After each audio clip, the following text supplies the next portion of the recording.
So, Josh, the coffee shop I was in recently had a sign that said, no Wi-Fi, pretend it's the 70s. So I paid 15 cents for my coffee, and I sparked up a heater. Let's spark up this edition of the Back Nine. This is the Back Nine with Dennis Williams and Josh Mora.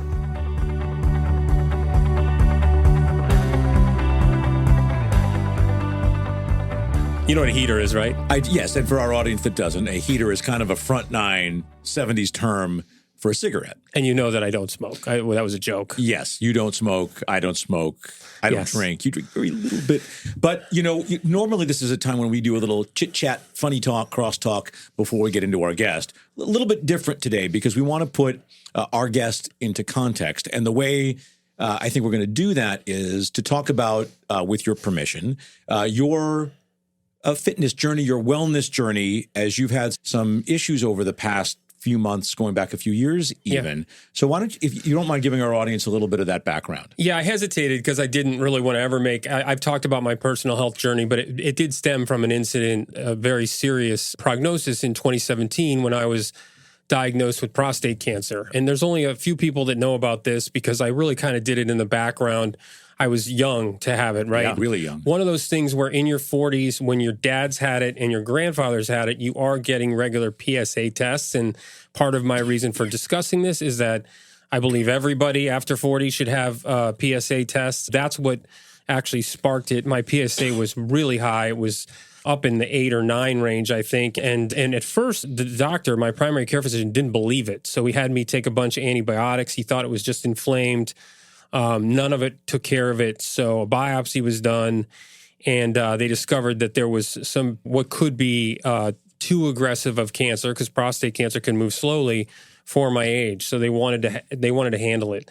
At that age, I didn't want full removal. I wanted anything but that. So there were a bunch of other options brought to me.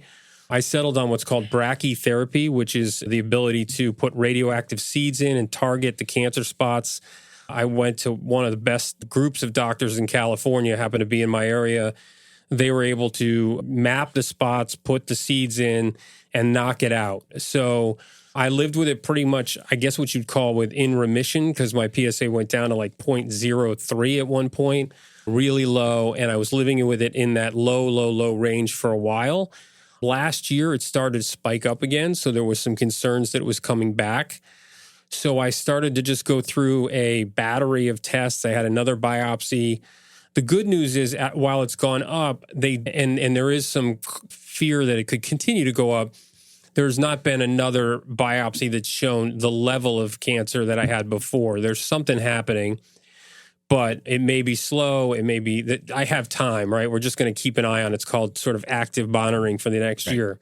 So as part of my process, if you heard on this show, I've been doing some exploration into things that aren't just Western medicine, integrative medicine, and different things. So that leads us into our guest. We'd like to introduce Dr. Michael Barber, who's with Strata Med out in Colorado Springs, part of the Garden of the Gods resort. Dr. Barber, thanks so much for joining us. My pleasure. So I had an awesome opportunity through a partnership that my company, Three Bridges Consulting, has with Strata Med and Garden of the Gods to meet Dr. Barber in person. And he was the first one I really met in the medical facility there and sat me down. And Dr. Barber, you talked to me about, and I want to hear your background because you are a board-certified cardiologist, one of the most, I think, well-known cardiologists in the Colorado Springs, Denver area. And you made this transition into integrative medicine. You still believe in Western medicine, but now you have a facility that's all about integrative medicine. So transitioning from talking about me, talk to us about Strata Med and what you believe and what you've built there in Colorado Springs.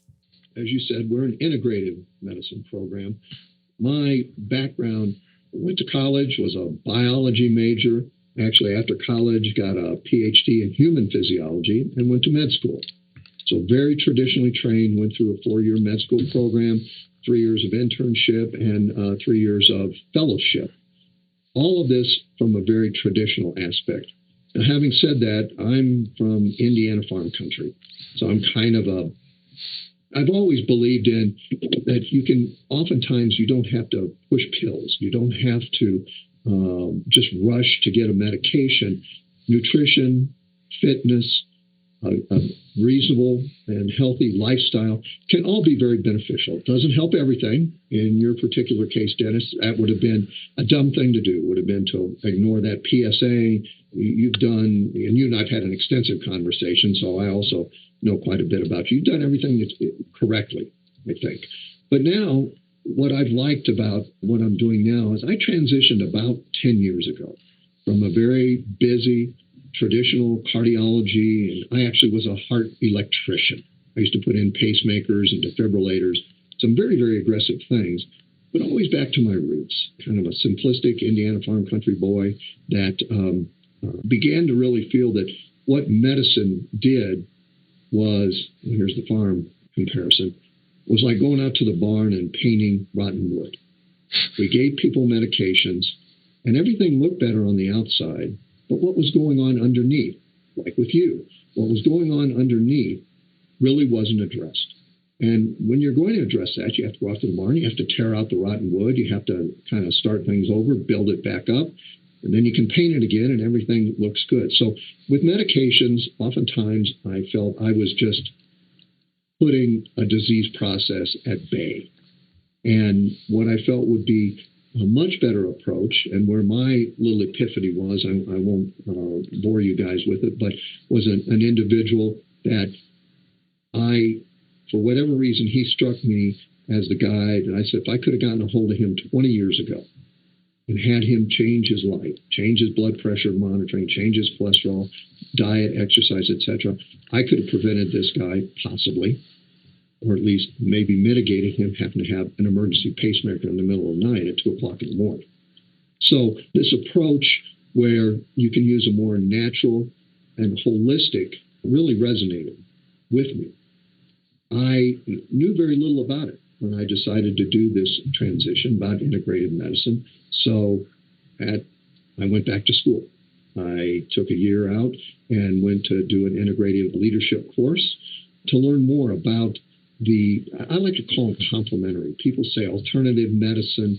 Alternative to me has a little bit of a woo-woo. That's just me. That's But complementary, I really do believe that. We have, as you know, we have naturopathic services. We have chiropractic services, massage therapy, acupuncture, mindful therapy, nutrition therapy, lifestyle therapies, IV therapy, which I think was one of the first things you experienced when you came here.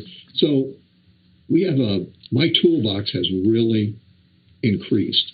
And that's where you have to keep an open mind. Not everything we do resonates with everyone, but what should resonate is if you get in touch with a bunch of good, integrative people, you're going to have a much more well-rounded and potentially much better experience. I'm curious, Dr. Barber, when you decided to make the move from traditional Western medicine and into learning more about integrative wellness, how was that received within your medical community at the time? And the corollary question is, do you sense that more and more traditional Western practitioners of medicine are incorporating Eastern philosophies, holistic philosophies into their practice? Do you sense that movement at afoot? So 2 questions there. I'll answer the second one first. I think what we're doing here now is the wave of the future. And I believe that traditionally trained doctors are beginning to really recognize this. I just had a conversation this morning with a group up in Denver.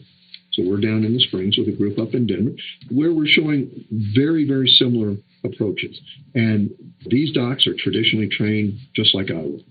So I think that the movement is afoot that we don't have health care here in the United States. We have sick care.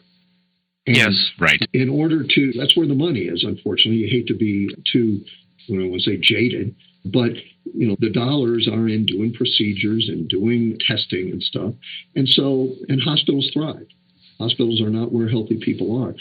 But I do think there is a kind of this glacial, maybe, shift in how traditionally trained physicians are looking at things, that there are other, as I said, tools out there to put into your toolbox. So that would be the answer to the second question. The first question is an interesting one. The group I was with for over 20 years. I was the managing partner for 15. So when I told them what I was going to do, interestingly, I met very little resistance. I think they had a lot of respect that I had thought about this. This was not something that I just all of a sudden flew off the rails and decided I was going to become involved in this totally off-base type of approach. They knew I was a very thoughtful person, and then I looked into things before doing it. And interestingly, 3 of my previous partners have said to me, when you're tired of being the medical director at Strata, I'd love to come talk to you. So even the people that are caught in the traditional realm right now are frustrated with insurance. They're frustrated with volumes. As Dennis will tell you, I hope, at no point did he feel rushed. Oh, no. Right. Well, he saw a number of practitioners, and I think everybody was willing to spend as much or as little time with him as he needed. And that's not, I have a doctor, and you go into him, you sit in the exam room, and it says, if you have a second problem today, you'll need to make a second appointment. Right. And again, Dennis, I'll let you speak to this, but I hopefully that wasn't the way you were treated. You obviously had your seminal problem. No pun intended, I guess. Seminal problem, but you also had other things going on, and hopefully, and I think you've stayed connected with us. Those have been addressed or are being addressed. Well, what I loved about what you did is the Western part of it is I had the largest panel of blood work that I've ever had done. So they weren't just looking at the one problem I had. They were looking at the whole person. And I sat with the expert who took me through. And actually, Dr. Barber, you probably saw that. Most of it was really good news. Like I was very, very, very healthy for the most part across the board with all my blood work. So that led me down the road to your point of the things that I can do to continue that, to improve it. So it's not just the being proactive about doing acupuncture and all those things. This was also about, okay, you might need a little bit of this supplement or this supplement and all the kind of vitamin regimens that you might want to take and introduce into your life too. So there was that piece of it. That's what I loved, Dr. Barber, the most was, I loved all of it, but the time that was taken to really dig deep into this blood panel. I'd never had anybody take me through all of those kinds of readings. To your point, your primary care will get a few tests for you and they will rush through it. And you've got to ask all the questions. They won't volunteer anything to you. They just give you the blood panel like, you're okay, your liver's fine, you're and you're out, right? So that's what I was really impressed with. And we pride ourselves on that it's not a hurried environment. We pride ourselves that we think most of the time you're going to see at least a couple of tests, if not several, that you've never seen before, never heard of, and have been gone over in a very different manner than has been done previously. And that's what I like about it. I'll bore you with just 1 second. When I decided I was going to do this, and I was going to transition from a traditional practice to where I am now, I was on cholesterol medicine and I was on a thyroid medication. Those people out there listening, do not do what I did. I just stopped my stuff. I'm a doctor, I'm brilliant, so I just totally worked out. But I thought I'm gonna use myself as my own test tube, my own little guinea pig. And so I stopped my cholesterol medicine using a couple of our clinicians here, worked through with supplements and diet and exercise, etc. I'm no longer on a statin, and statins are not evil. It's a tool. All things are tools, and some people need statins. But I was able to get off of statins. I was able to get off of thyroid medication. I've lost 35 pounds. I feel great. And just had my most recent blood tests were 2 weeks ago. And Dr. Habashi, who you know here, she was going over it with me, and she says, well, you're in pretty good shape for an old guy. I'm not sure if I felt good about that or if I felt bad, but I guess the summary was I felt pretty good. And though it doesn't work for everyone, I think that's the other thing is in traditional medicine, if one statin doesn't work, they try another. And if that doesn't work, they increase the dose. And they, being me, used to be me. There are other, again, I hate to keep using the same analogy, there are other tools in the toolkit that you can use when you get the right laboratory studies and you get a comprehensive set of labs that can help you. The interesting thing about all these labs, I think, unfortunately, most of us kind of look at, well, here's your lipids, here's your cholesterol, here's your testosterone, your male hormones, here's your PSA. We look at those as individual little boxes. And being a physiologist, also trained in physiology, I like to integrate. I like to try to say, okay, how can this guy's PSA, testosterone, blood counts, and electrolytes, can they be interrelated? Are you looking at just one pervasive problem that can be addressed? And a lot of doctors are splitters. I call them splitters because they'll treat your cholesterol for this, they'll treat your thyroid with that, they'll treat your kidneys with this. I'm a lumper, meaning I really do try to find, is there a single, and it doesn't work all the time, but is there a single unifying, or at least one or two unifying approaches that you can use to make all these things right, or at least to get them set in the right direction? We'll be right back. Listeners, you know I've been talking about Pete Learning for a few weeks now. Pete is an out-of-the-box training department that helps companies of all sizes reach their company training initiatives. So picture this.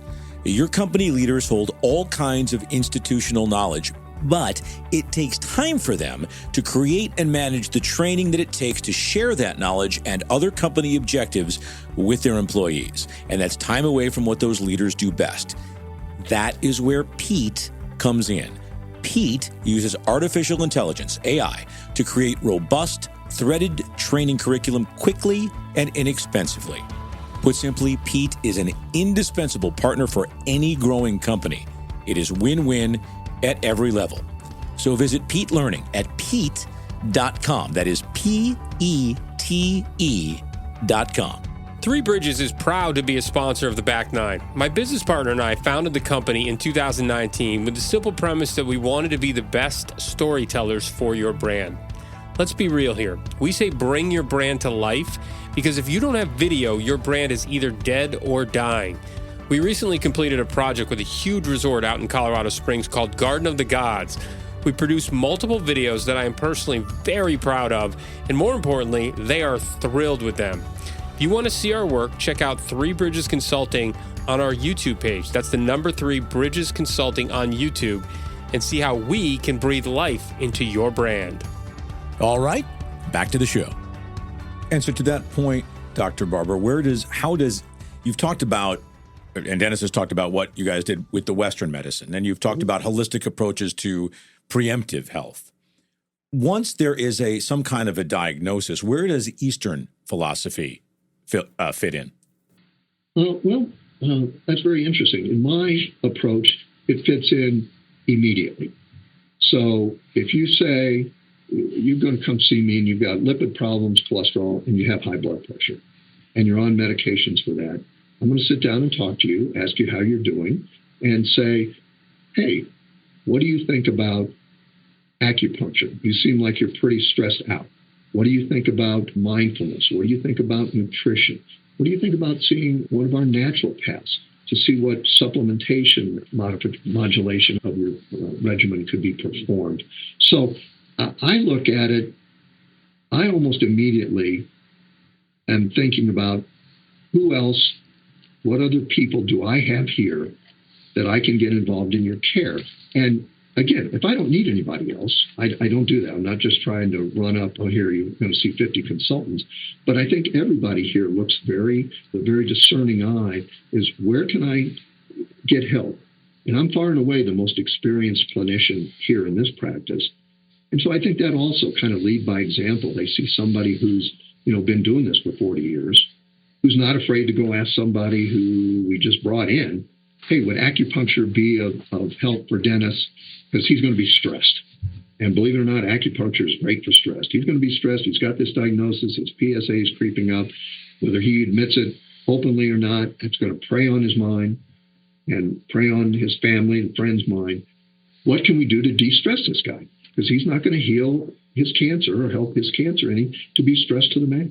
So we integrate very, very quickly here. Yeah, that's super. That's a great point. So what would you say? See, I'm very blessed, right? I was able to be introduced to you and your team, and you said to me, go back and create a team there in Delray Beach that can help you with XYZ. And you and I have traded a couple emails about my plan here. I'm blessed, right? I have you here. What about our listeners who are trying to take that first step? What is the first step? They don't live in Colorado Springs. They can't come see you. What is their first step? What would you recommend? Well, if you can find someone who is traditionally trained that is truly transitioned, if there's someone in your area that's like that, that's a great place to start. Naturopaths are a great place to start. Well-trained naturopath in many instances can do almost as much or as much from the standpoint of prescriptions and medicate as traditionally trained docs. DOs, doctors of osteopathy, are also have a tendency to have a different lens on how they look at people. DOs probably have a better approach coming out of training at looking at the rotten wood than traditionally trained docs, in my opinion. So I think opening that up and just opening your mind that maybe I don't immediately need to see an MD or see an internist. Maybe there are other options. And then if you take your car to a garage and you don't like the mechanic, you don't hesitate not to go back. I think people also, they get ensconced with a physician, and access is difficulty with the traditional docs too. So there's another problem. They think, God, if I diss this guy, I'm never going to get another doctor. So I think you just need to keep an open mind. But if you like them and you take an open approach, you'll find someone. So for you, Dr. Barber, now that you're in this 10 years there, what are the results that you've seen? Can you quantify the differences? And I don't want to say how many people you've saved or changed their lives, but maybe more broadly, what is the impact of what you're doing there? I think the main impact that I see, one, a lot of people are looking for a different way to go. They're very disenchanted with traditional medical care and with the access. Since the new year, I've inherited 6 or 7 people in the Colorado Springs area that have had heart attacks and can't even get back in to see their cardiologist. So access is one of the things. Yeah. People are happy when they see results. And as a result-driven kind of guy, that if you come see me and you've lost 5 pounds, or you come see me and you've gone from a pack of cigarettes to a half a pack a day, you're making progress. And these rash types of approaches where lose 50 pounds in 5 days or whatever it is they have on TV, those don't work. And what I found is the thing that's been most rewarding is the engagement that these people have. And I grew up with personal responsibility. I tell, and I said to Dennis at some point along the way, this is a journey, and we'll walk with you hand in hand. But some of this is on you, brother. You're the one that has to find the people in Delray. And I'm happy to. He emails me, and I'm happy. I think I answer you back most of the time. I'm happy to help vet.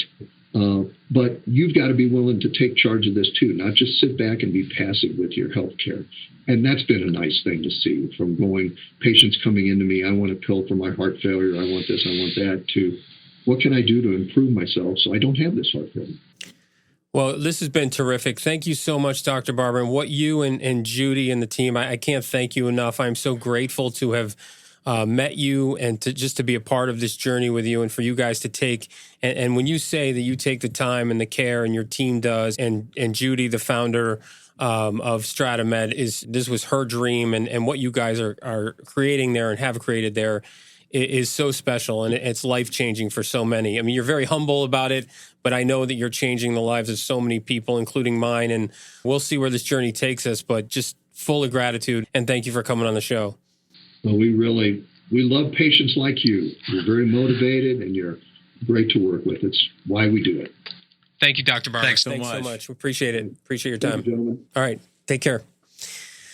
Well, there you have it. Yeah. So I think I have a couple of thoughts. The first is thank you for sharing your journey and opening up that discussion. I know that took a lot of courage, and you've made public some things that could otherwise be very private.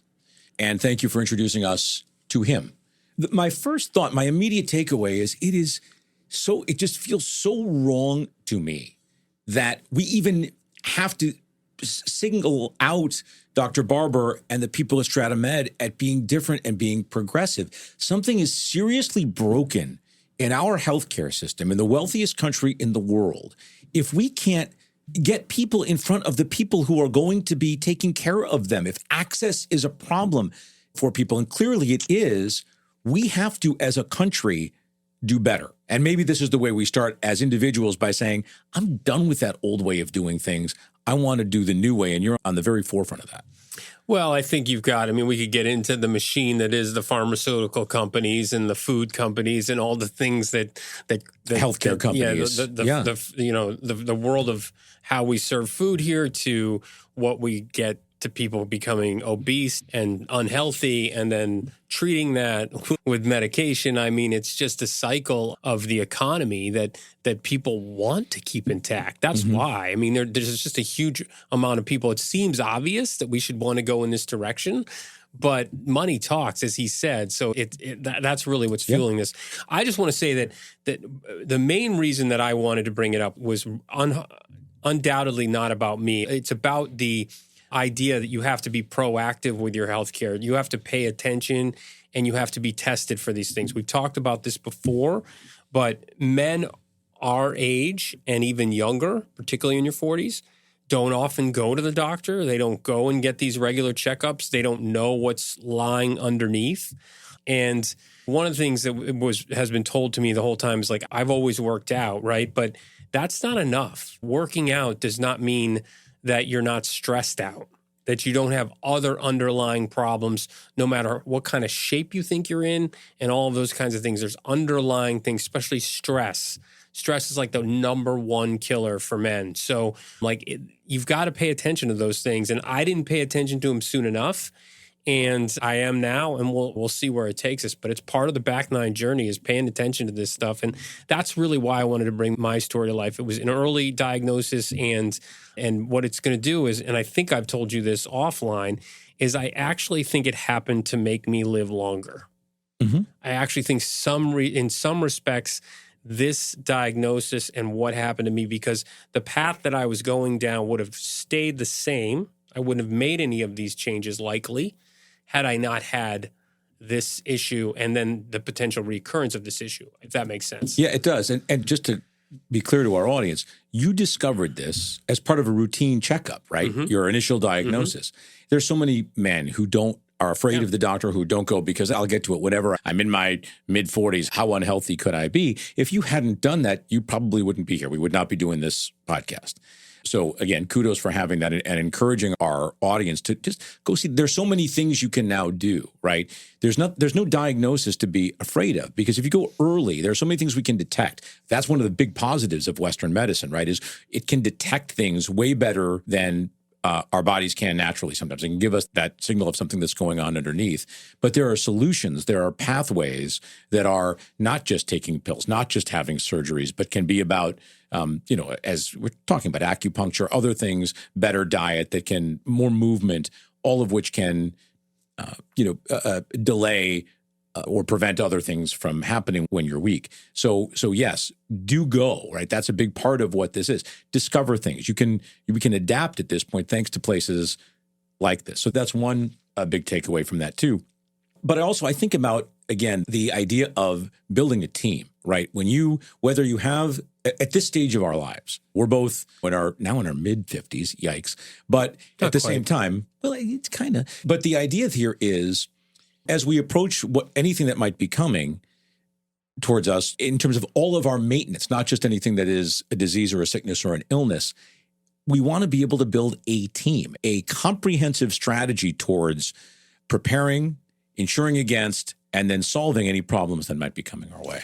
Absolutely. I think that is the key. You want to be able to combine these things. I think the most important thing he said was, we're not abandoning Western medicine. We're incorporating a little bit of the integrative and the Eastern, because he even said if you hadn't gone the path you went through, which was traditional Western at the beginning, then there would have been problems. Same thing. I mean, I read Steve Jobs' biography, and that guy was an Eastern medicine king. Like, it's all he cared about. And had he had one surgery 6 months before he had that surgery, he'd still be here. And he knows that. Like he had cancer that he was trying to kick out with Eastern medicine only. And he realized his family, friends, everybody knew him. He said, keep that. That's good. But you've got to go get these tumors removed. Yeah, and he wouldn't do it. He finally did it, but it was too late. Yeah. So again, no, do not abandon Western medicine, but incorporate them together in your life to live to the fullest on the back nine. Absolutely. Well, again, thanks for sharing it, because I think it provides so much instruction for our audience. These are all things that we're going to be facing. We talked about it last season with a couple of different guests. We've hinted at it earlier this season with wellness too.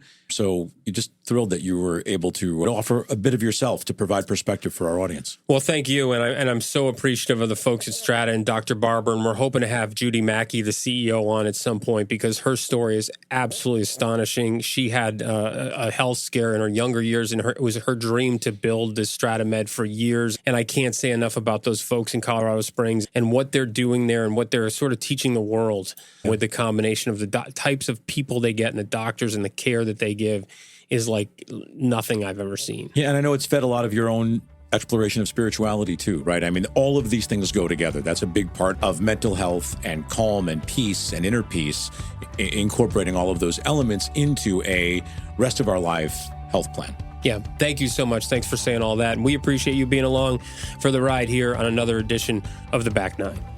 Hey, listeners, we just wanted to thank you for being a part of our community to date. We love the feedback you've given us to this point as we continue to build The Back Nine above and beyond what we're already doing.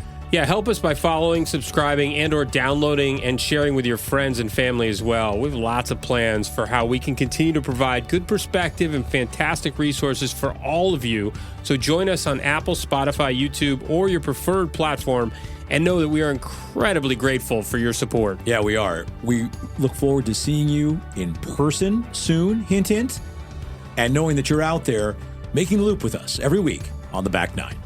The Back Nine is fully baked with hugs and kisses by Stella Mix Productions and recorded at Pixelworks Studios in Delray Beach, Florida.